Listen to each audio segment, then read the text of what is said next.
Complete Works of Swami Vivekananda. Volume 1. Lectures and Discourses. The Gita 1. Delivered in San Francisco, on May 26, 1900. This article was recorded by Ida Ansel in shorthand.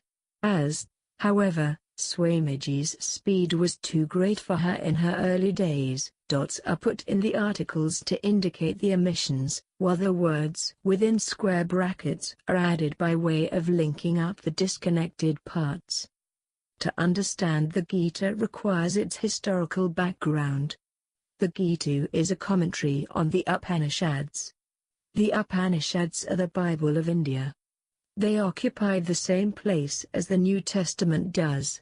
There are more than 100 books comprising the Upanishads, some very small and some big, each a separate treatise. The Upanishads do not reveal the life of any teacher, but simply teach principles. They are, as it were, shorthand notes taken down of discussion in learned assemblies, generally in the courts of kings. The word Upanishad may mean sittings, or sitting near a teacher. Those of you who may have studied some of the Upanishads can understand how they are condensed shorthand sketches. After long discussions had been held, they were taken down, possibly from memory. The difficulty is that you get very little of the background. Only the luminous points are mentioned there. The origin of ancient Sanskrit is 5000 BC, the Upanishads are at least 2000 years before that. Nobody knows, exactly, how old they are. The Gita takes the ideas of the Upanishads and in some cases the very words. They are strung together with the idea of bringing out, in a compact, condensed, and systematic form, the whole subject the Upanishads deal with. The original scriptures of the Hindus are called the Vedas. They were so vast the mass of writings that if the texts alone were brought here, this room would not contain them. Many of them are lost. They were divided into branches, each branch put into the head of certain priests and kept alive by memory. Such men still exist. They will repeat book after book of the Vedas without missing a single intonation. The larger portion of the Vedas has disappeared. The small portion left makes a whole library by itself. The oldest of these contains the hymns of the Rig Veda. It is the aim of the modern scholar to restore the sequence of the Vedic compositions. The old, orthodox idea is quite different, as your orthodox idea of the Bible is quite different from the modern scholars. The Vedas are divided into two portions, one the Upanishads, the philosophical portion, the other the work portion. We will try to give a little idea of the work portion. It consists of rituals and hymns, various hymns addressed to various gods. The ritual portion is composed of ceremonies, some of them very elaborate. A great many priests are required. The priestly function became a science by itself, owing to the elaboration of the ceremonials. Gradually the popular idea of veneration grew round these hymns and rituals. The gods disappeared and in their place were left the rituals. That was the curious development in India. The orthodox Hindu, the Mimamsaka, does not believe in gods, the unorthodox believe in them. If you ask the orthodox Hindu what the meaning is of these gods in the Vedas, he will not be able to give any satisfactory answer. The priests sing these hymns and pour libations and offering into the fire. When you ask the orthodox Hindu the meaning of this, he says that words have the power to produce certain effects. That is all. There is all the natural and supernatural power that ever existed. The Vedas are simply words that have the mystical power to produce effects if the sound intonation is right. If one sound is wrong it will not do. Each one must be perfect. Thus, what in other religions is called prayer disappeared and the Vedas became the gods. So you see the tremendous importance that was attached to the words of the Vedas. These are the eternal words out of which the whole universe has been produced. There cannot be any thought without the word. Thus whatever there is in this world is the manifestation of thought, and thought can only manifest itself through words. This mass of words by which the unmanifested thought becomes manifest, that is what is meant by the Vedas. It follows that the external existence of everything depends on the Vedas, for thought does not exist without the word. If the word horse did not exist, none could think of a horse. So, there must be an intimate relation between thought, word, and the external object. What are these words, in reality? The Vedas. They do not call it Sanskrit language at all. It is Vedic language, a divine language. Sanskrit is a degenerate form. So are all other languages. There is no language older than Vedic. You may ask, who wrote the Vedas? They were not written. The words are the Vedas. A word is Veda, if I can pronounce it rightly. Then it will immediately produce the desired effect. This mass of Vedas eternally exists, and all the worlds is the manifestation of this mass of words. Then when the cycle ends, all this manifestation of energy becomes finer and finer, becomes only words, then thought. In the next cycle, first the thought changes into words, and then out of those words, the whole universe is produced. If there is something here that is not in the Vedas, that is your delusion. It does not exist.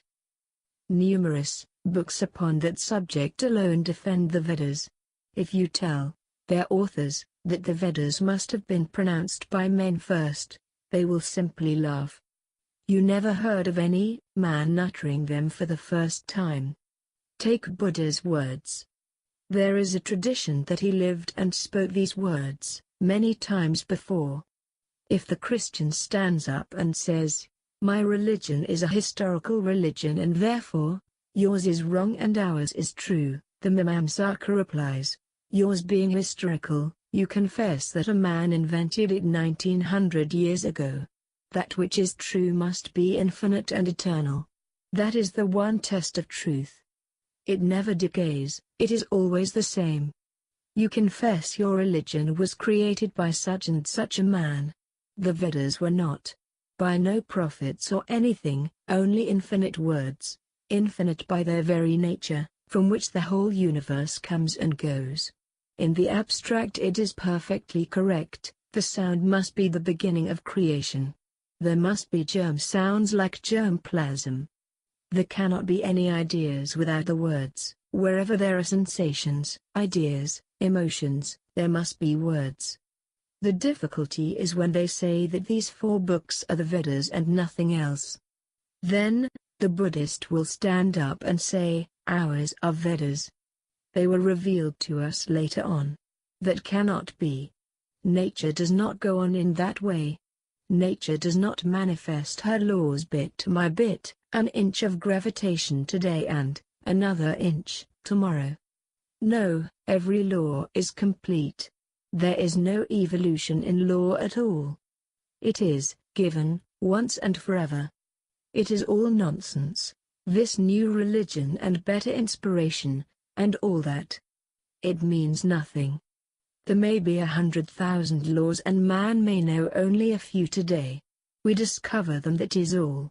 Those old priests with their tremendous claims about eternal words, having dethroned the gods, took the place of the gods. They said, "You do not understand the power of words. We know how to use them. We are the living gods of the world. Pay us, we will manipulate the words, and you will get what you want." Can you pronounce the words yourself? You cannot, for, mind you, one mistake will produce the opposite effect. You want to be rich, handsome, have a long life, a fine husband? Only pay the priest and keep quiet. Yet there is another side. The ideal of the first part of the Vedas is entirely different from the ideal of the other part, the Upanishads. The ideal of the first part coincides with that of all other religions of the world except the Vedanta. The ideal is enjoyment here and hereafter, man and wife, husband and children. Pay your dollar, and the priest will give you a certificate, and you will have a happy time afterwards in heaven. You will find all your people there and have this merry-go-round without end. No tears, no weeping, only laughing. No stomach ache, but yet eating. No headache, but yet parties. That, considered the priests, was the highest goal of man. There is another idea in this philosophy which is according to your modern ideas. Man is a slave of nature, and slave eternally he has got to remain. We call it karma. Karma means law, and it applies everywhere. Everything is bound by karma. Is there no way out? No. Remain slaves all through the years, find slaves. We will manipulate the words so that you will only have the good and not the bad side of all if you will pay us enough. That was the ideal of the Mimamsakas. These are the ideals which are popular throughout the ages. The vast mass of mankind are never thinkers. Even if they try to think, their effect of the vast mass of superstitions on them is terrible. The moment they weaken, one blow comes, and the backbone breaks into 20 pieces. They can only be moved by lures and threats. They can never move of their own accord. They must be frightened, horrified, or terrorized, and they are your slaves forever. They have nothing else to do but to pay and obey. Everything else is done by the priest. How much easier religion becomes. You see, you have nothing to do. Go home and sit quietly. Somebody is doing the whole thing for you. Poor animals. Side by side, there was the other system. The Upanishads are diametrically opposite in all their conclusions. First of all, the Upanishads believe in God, the creator of the universe, its ruler. You find later on, the idea of a benign providence. It is an entirely opposite conception. Now, although we hear the priest, the ideal is much more subtle. Instead of many gods they made one God. The second idea, that you are all bound by the law of karma, the Upanishads admit, but they declare the way out. The goal of man is to go beyond law. And enjoyment can never be the goal, because enjoyment can only be in nature. In the third place, the Upanishads condemn all the sacrifices and say that is mummery. That may give you all you want, but it is not desirable. For the more you get, the more you want, and you run round and round in a circle eternally, never getting to the end, enjoying and weeping. Such a thing as eternal happiness is impossible anywhere. It is only a child's dream. The same energy becomes joy and sorrow. I have changed my psychology a bit today. I have found the most curious fact. You have a certain idea and you do not want to have it, and you think of something else, and the idea you want to suppress is entirely suppressed. What is that idea? I saw it come out in 15 minutes. It came out and staggered me. It was strong, and it came in such a violent and terrible fashion, that I thought here was a madman. And when it was over, all that had happened was a suppression of the previous emotion. What came out? It was my own bad impression which had to be worked out. Nature will have her way. What can suppression do? Gita 3:33. That is a terrible statement in the Gita. It seems it may be a vain struggle after all. You may have 100,000 urges competing at the same time. You may repress them, but the moment the spring rebounds, the whole thing is there again. But there is hope. If you are powerful enough, you can divide your consciousness into 20 parts all at the same time. I am changing my psychology. Mind grows. That is what the yogis say. There is one passion and it rouses another, and the first one dies. If you are angry, and then happy, the next moment the anger passes away. Out of that anger you manufactured the next state. These states are always interchangeable. Eternal happiness and misery are a child's dream. The Upanishads point out that the goal of man is neither misery nor happiness, but we have to be master of that out of which these are manufactured. We must be masters of the situation at its very root, as it were. The other point of divergence is, the Upanishads condemn all rituals, especially those that involve the killing of animals. They declare those all nonsense.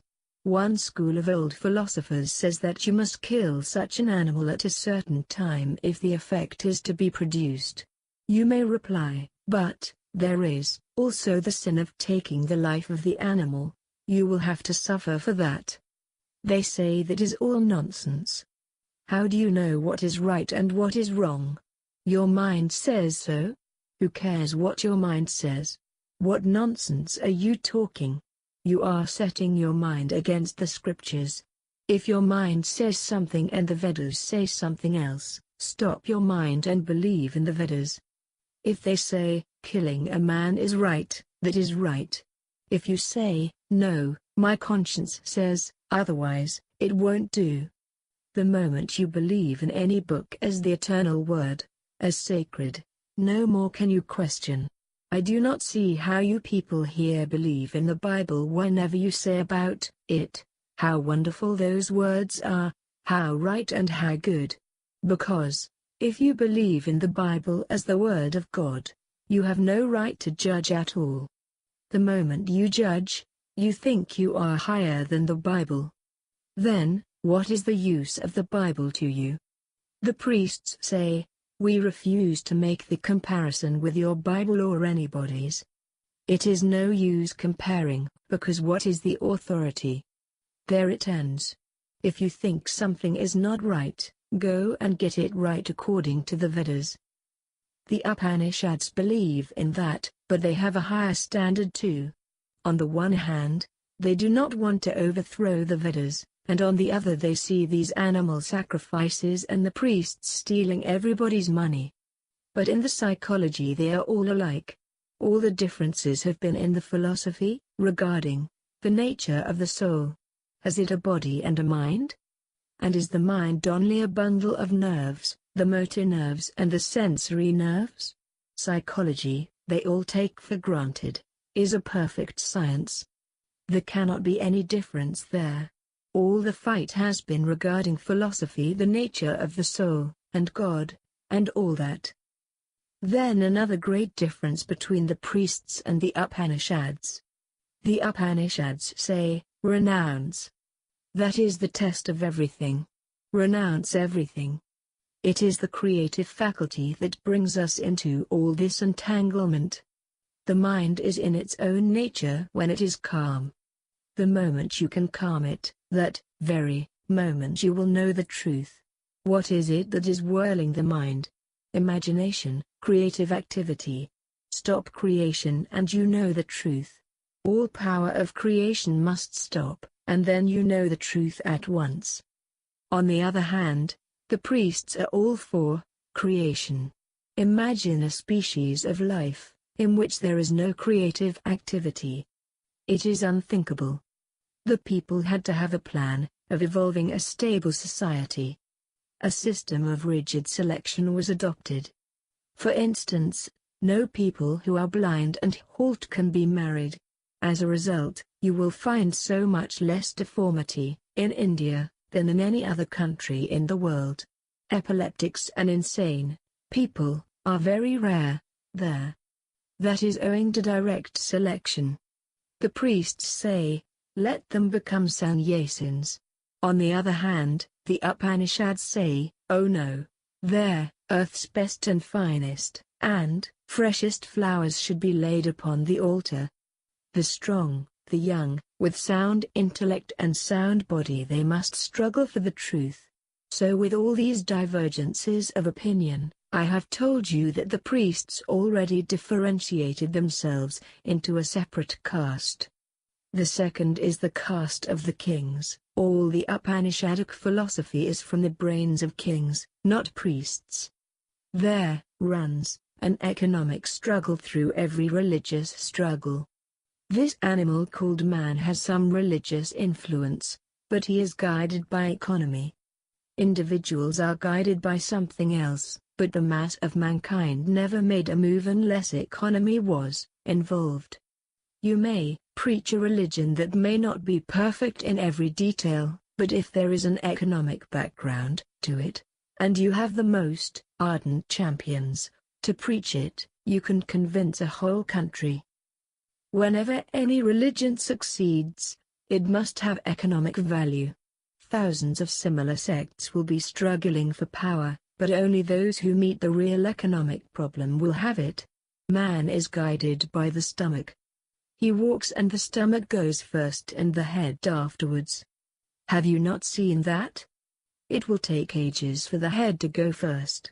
By the time a man is 60 years of age, he is called out of the world. The whole of life is one delusion, and just when you begin to see things the way they are, you are snatched off. So long as the stomach went first, you were all right. When children's dreams begin to vanish and you begin to look at things the way they are, the head goes. Just when the head goes first, you go out. For the religion of the Upanishads to be popularized was a hard task. Very little economy is there, but tremendous altruism. The Upanishads had very little kingdom, although they were discovered by kings that held all the royal power in their hands.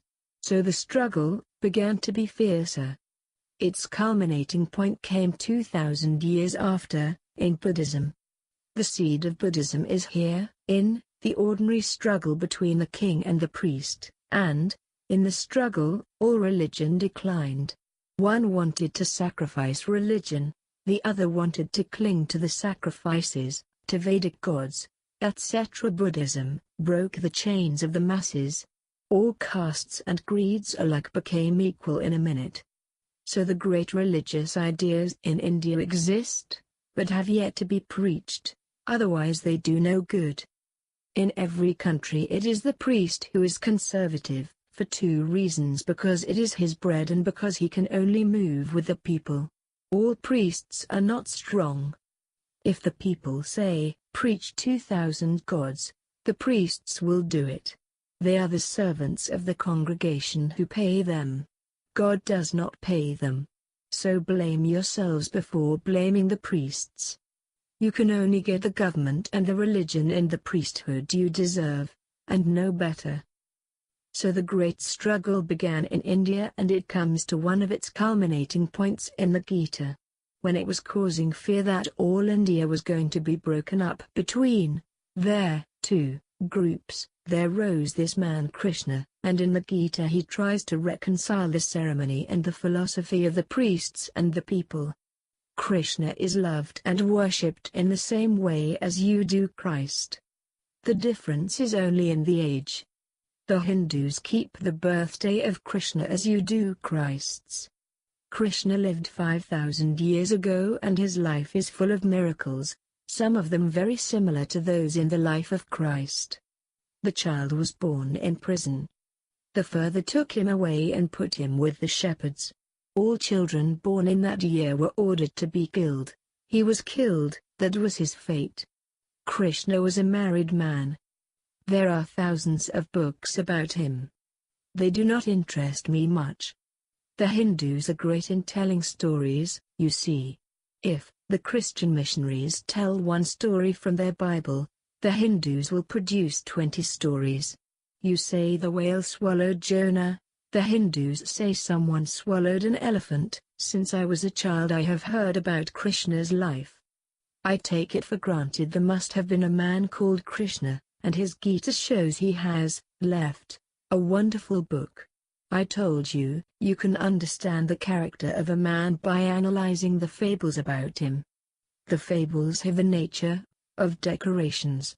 You must find they are all polished and manipulated to fit into the character. For instance, take Buddha. The central idea is sacrifice. There are thousands of folklore, but in every case the sacrifice must have been kept up. There are thousands of stories about Lincoln, about some characteristic of that great man. You take all the fables and find the general idea and know that that was the central character of the man. You find in Krishna that non-attachment is the central idea. He does not need anything. He does not want anything. He works for work's sake. Work for work's sake. Worship for worship's sake. Do good because it is good to do good. Ask no more. That must have been the character of the man. Otherwise these fables could not be brought down to the one idea of non-attachment. The Gita is not his only sermon. He is the most rounded man I know of, wonderfully developed equally in brain and heart and hand. Every moment of his is alive with activity, either as a gentleman, warrior, minister, or something else. Great as a gentleman, as a scholar, as a poet. This all-rounded and wonderful activity and combination of brain and heart you see in the Gita and other books. Most wonderful heart, exquisite language, and nothing can approach it anywhere. This tremendous activity of the man, the impression is still there. 5,000 years have passed and he has influenced millions and millions. Just think what an influence this man has over the whole world, whether you know it or not. My regard for him is for his perfect sanity. No cobwebs in that brain, no superstition. He knows the use of everything, and when it is necessary to assign a place to each, he is there. Those that talk, go everywhere, question about the mystery of the Vedas, etc., they do not know the truth. They are no better than frauds. There is a place in the Vedas, even, for superstition, for ignorance. The whole secret is to find out the proper place for everything. Then that heart. He is the first man, way before Buddha, to open the door of religion to every caste. That wonderful mind. That tremendously active life. Buddha's activity was on one plane, the plane of teaching. He could not keep his wife and child and become a teacher at the same time. Krishna preached in the midst of the battlefield. He who in the midst of intense activity finds himself in the greatest calmness, and in the greatest peace finds intense activity, that is the greatest yogi as well as the wisest man. Gita 4:18. It means nothing to this man the flying of missiles about him. Calm and sedate he goes on discussing the problems of life and death. Each one of the prophets is the best commentary on his own teaching. If you want to know what is meant by the doctrine of the New Testament, you go to Mr. So-and-so. But, read again and again, the four Gospels and try to understand their import, in the light of the wonderful life of the Master as depicted there. The great men think, and you and I also think. But there is a difference. We think and our bodies do not follow. Our actions do not harmonize with our thoughts. Our words have not the power of the words that become Vedas. Whatever they think must be accomplished. If they say, I do this, the body does it. Perfect obedience. This is the end. You can think yourself God in 1 minute, but you cannot be God. That is the difficulty. They become what they think. We will become, only, by degrees. You see, that was about Krishna and his time. In the next lecture we will know more of his book.